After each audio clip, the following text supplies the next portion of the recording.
I'm very excited to be here and very excited to be chosen. Even though I knew I was going to get chosen before I came, I prayed about it. Wrong one. And I've been doing Abraham and been having your tapes delivered weekly for a long time. And so I've this new way of looking at this range of emotion. And when you say subject, it's my weight. And so I think I've gone through some of this range of emotion, and it's stale. And I want to fine-tune it and rejuvenate it. Well, when you think about this subject, what do you think your emotional set point is relative to this subject? Does it feel like power or powerlessness? Oh, I think powerlessness. Does it feel possible or impossible? Possible. Does it feel likely or unlikely? Almost the same word. And we're not questioning what you said. Probably unlikely. So it's possible but unlikely. Right. Does it feel hopeful or doubtful? Hopeful. That's interesting, isn't it? Because it feels possible, but it feels unlikely. But it feels hopeful. In other words, different words make you feel differently around it. So it feels to you that it's something you're hopeful about, but as you said, you've been hopeful about it. And so it's sort of a stale hopeful. So it's more pessimistic hopeful than it is optimistic hopeful. That's about where you are, isn't it? Right. So we would not encourage you to get back into anger because that's headed back to Phoenix. Yeah. And yet it's easy to do that. Now, does it feel like hopeful or discouragement? Right now I think I'm hopeful because I'm sitting in this chair. But where do you think you usually feel around it? Discouragement. So, does it feel like discouragement or anger? Oh, discouragement. So, let's start there in that feeling of discouragement, and let's beat the drum of discouragement just a little bit and see if we have identified the set point accurately. So talk to us about this subject. Just ramble as you would to a friend or the sort of self-talk. Talk to us about where you are. You know, I feel like I'm not as heavy as I am. I feel like when I go to try on clothes, oh, this is going to fit, and it doesn't. I feel like I look pretty good, but then I see my arms and they're too big. I feel discouraged about the fact that I try to lose weight, but it doesn't come off as easy as I'd like it to. Now, we can hear you reaching for positive sounds. In other words, you're almost trying to speak both sides of it. So now keep rambling just a little bit. Does she feel discouraged to you? So discouraged is about where you are. Now, does it feel like discouragement to you? We really want you to think in terms of the way it feels. I've been this way for a while. I'm not happy with the way I look. I want to look differently. I think about it all the time. I try different things. I make some headway, but then I get tired of it and I get discouraged. And I put the happy face on it. I put the happy face, like the way I've been doing Abraham is to change my way of thinking. I'm thinking about, oh gosh, I'd really like to get something clothes-wise. And then I go, okay, don't think about your weight, go to the beach. And so I go to the beach, or I go to a positive thought. Well, there isn't anything inappropriate, because when you think about it, if you have 10 things in your life that are dominantly causing vibrational responses, and one of them, let's say your weight, is a discouraging feeling, but the rest of them are positive, and you're focused upon the others, then your point of attraction is not being negatively impacted as much by this one thing that's bothering you. Right. But the thing about something to do with your physical body, it plays a bigger role in your vibrational output because it comes up so many times during a day. So if you're unhappy about something that keeps coming up, then even though it's only one of 10 factors, let's say, it's a factor that gets a lot more airtime. And so when you've got that vibration going on that's activated often, like every time somebody looks at you, or every time you look in the mirror, or every time you put your clothes on. If it's something that is activated in your experience many times in a day, it's really worth figuring out what your set point is and deliberately working to improve it. We call this a more heavy-duty process. It's a process where you want to get in there and deliberately change the way you vibrate relative to a subject.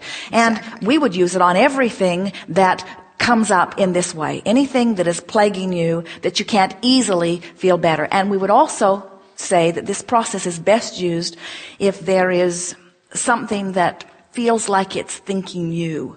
In other words, it's that thing that you wake up thinking about it, you go to bed thinking it. It's in your mind a lot. It's not like something reminds you of it and then you think of it. Or it's not like something that you're deliberately thinking of. It's just something that's in your mind, and where it turns up is not a vibration that feels good to you when it turns up. Remember, this is not a journey from weighing more than you want to weighing less. This is not a physical journey. This is an emotional journey. So sometimes when you begin this process, it is really worthwhile to beat the drum of discouragement for just a minute so that you're feeling it. Because as you feel it, you'll be more aware when it shifts. So that's what we were encouraging you to do. Take it a little further here. In other words, talk to us from your place of discouragement. I'm discouraged because I see the health problems that my mother-in-law has. She's 85 and she can't get out of bed to go to the bathroom because of her weight. All right, now stop for just a minute. Now, does that feel like discouragement or fear? Fear. In other words, so we encourage you to beat the drum of discouragement, but you sort of made a U-turn and headed back to Phoenix. And it's all right, because right now we're trying to ascertain where you are. But now it feels more like you're somewhere between fear and discouragement. In other words, you're discouraged about where you are, but you're also fearful about what it could bring. So it's all right. Beat those drums, but let's acknowledge that the set point is fear discouragement. Okay. Well, and I see that, and I see I have problems because of my weight. My stomach hurts, and I have that, and that makes me... All right, this is good enough. So now you're wanting to reach for an emotion that feels slightly improved to you. Now, you could jump all the way to frustration. You could try that, and we always recommend that you jump as far as you can up the emotional scale, but don't jump so far that you say, oh, this is ridiculous, nothing's happening. So sometimes it's better to just take incremental steps. So we think something that evokes anger might be a good choice right now. So speak about this subject and see if you can induce some life-giving anger. Yeah, we're not kidding. Life-giving anger. I'm angry that I think I can tell what people think when they see me. Like in a bathing suit, or I'm angry that I can't figure out how to get out of here. That's that feeling of powerlessness again. You are so ready to claim your own disempowerment or your own inappropriateness or your own wrong choices, but we got to tell you it's moving the wrong way on the emotional scale. Okay. And so try to find something that gets a little of that power back. Well, I could be angry at my children and at my husband because they remind me that I need to lose weight. And Go that for it. makes it makes me really angry because this is my responsibility, not theirs. So get out of my way. It's my body. That feels better, doesn't it? Yeah, feels a lot better. Interesting, isn't it? In other words, mind your own business. Yeah, pay attention to what you put in your mouth and leave what I put in my mouth alone. That does feel better, doesn't it? Who do they think they are? Right. And also the fact that if I put something in my mouth that's not right, I get a look, or I feel that way. I feel like, leave me alone. You know, you're really onto something here, because this is a situation, and there are so many like it, where you're not where you want to be, and then the actions that you offer just bring more recognition to where you don't want to be. So it's like you can't get out of it. It's like, this is what's expected of me. This is the way people see me. Nothing annoys Esther more than if Jerry will move the bread basket out of her reach. Oh yeah, that will irritate me. He only does it because he remembers her saying, please move the bread basket out of my reach.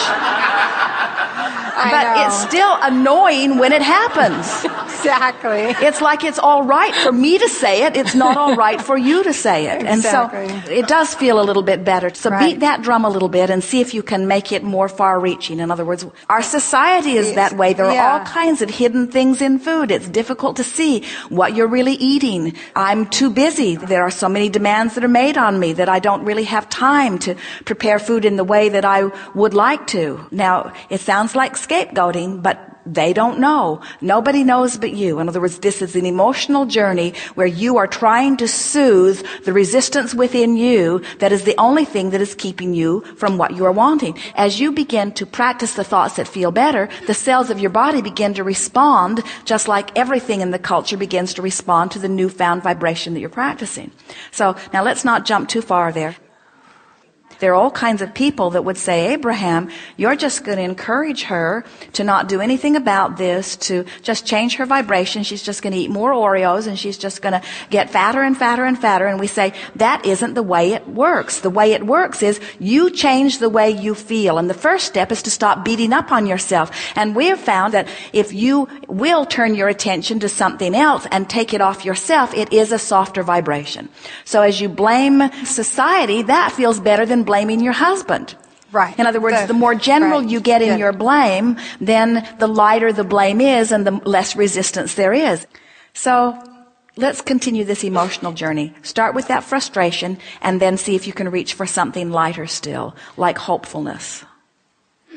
Well, for this last year, I've been dieting on a low-carb type of thing. And even though I'm very faithful to the low-carb type of thing, and it still isn't helping me. I mean, all right, now you've made a U-turn and you're on your way back to Phoenix because now these words are more discouraging. In other words, this is more of I don't know what to do. I've been trying and I don't know what to do. So get back into that angry place. It felt better. It did. It did feel better. You see what we're getting at? Yes. Now, we're not saying that you can necessarily make this jump all at once. You might spend a week mad at your husband.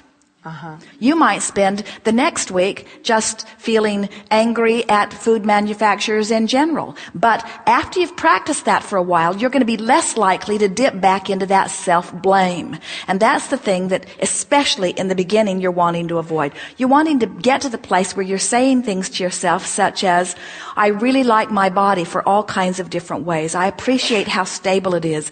And I appreciate how healthy it is. I appreciate how clear thinking this body is. I appreciate how my skin feels and looks. I appreciate the elasticity of my skin.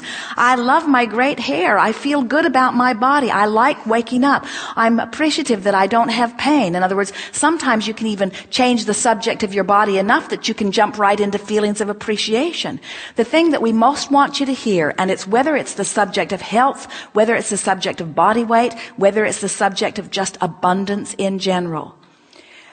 The attitude that lets good things happen to you is an attitude of self-love. It's an attitude of appreciating self. And sometimes the bridge to self-love is sort of defending yourself a little bit. But the problem with defense or justification is it's beating the drum of something that doesn't allow the energy in. And so as you are reaching for the thoughts that feel better and you are blaming and finding a little relief, eventually you're going to have to let go of that blame too. But blame is a bridge to self-love. It is. It's easier to turn this blameful attention from yourself and put it somewhere else, you see. Watch the children if you're wanting to know what's natural and innate on this emotional journey. What's the first thing they do when you catch them doing something that you think is wrong? What's the first thing they do? They blame somebody else. In other words, they will not let you easily or quickly diminish their self-value. And then, oh, but that's so inappropriate. You have to take responsibility for how awful you are. Parents and society say, in other words, you train yourself into depriving yourself of self-belief. And so it isn't surprising that you grow up not willing to take that strong stance that does re-empower you, because so many others who have been not wanting you to be selfish because they were wanting you to do what made them feel better sort of trained that natural self-surviving mechanism out of you. But they don't know. In other words, you sort of got to get to that place where you say, I don't care what you think. I am who I am, and I'm starting to really like me. And so what if I can't wear that little tiny thing? I've never been a little tiny thing. I'm a hardy, strong thing, and I'm pleased in the body that I am. And I will find the clothing that looks good, and I am proud to be the being that I am. And I'm not going to start measuring myself or continue to measure myself by how much I weigh. Esther saw that the airlines are considering making everyone weigh before they get on the airplane, and Esther said, well, that's it for me. Glad I've got the monster bus. In other words, people are self-conscious because most of you see yourself through the eyes of others first and foremost. And that's why you're easily, most of you, reaching for what they think. In other words, what's the outside rule that I should conform to so that I can get approval from you? And what we're wanting you to hear is that the only approval that ever mattered was the meshing up with the source that is you. And you can feel when you do that. You could even say there are so many people that are looking exactly the way society wants them to look, who are miserable about food, who are not healthy in their bodies. That is not the path that I'm taking. In other words, who gets to decide what's right and what's wrong? What's right for me is feeling good. And so for now, I'm going to let stamina matter more to me than size. I'm going to let the way I feel in my body be more important to me than size or weight. And you just talk yourself into feeling better until you finally find yourself sitting before a meal and feeling happy about being there and feeling appreciation for the nutrients that are there and feel appreciation for the artistry of the plate and the cleverness of the cook and the fun of the atmosphere. In other words, you relax into your well-being, and in time you will be able to eat as you please, and the cells of your body will say, we know who you are, we know what you're eating, and we know what to do. Now that feels more hopeful, doesn't it? Oh, it's very hopeful. Yes. And Good. it's like, so on my body, instead of saying, oh my God, this doesn't fit, then you can say, oh, look at how strong I am, and look at how beautiful or say, I am. this isn't appropriate for me. There are all kinds of things. And of course you would feel better and will feel better as you are reducing, because you have the right to choose the image that you want, and there's nothing inappropriate. We are not trying to talk you into being satisfied with Yuma. We want you to move on to San Diego. We just are saying to you, if you are devastated about being in Yuma, you can't get to San Diego. You got to somehow talk yourself into feeling good about being where you are. And in the moment that you start feeling good about where you are, now good things come to you.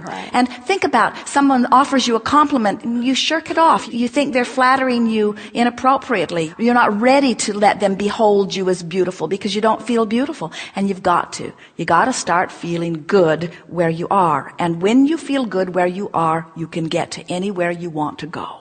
When you feel bad where you are, you can't move off that spot.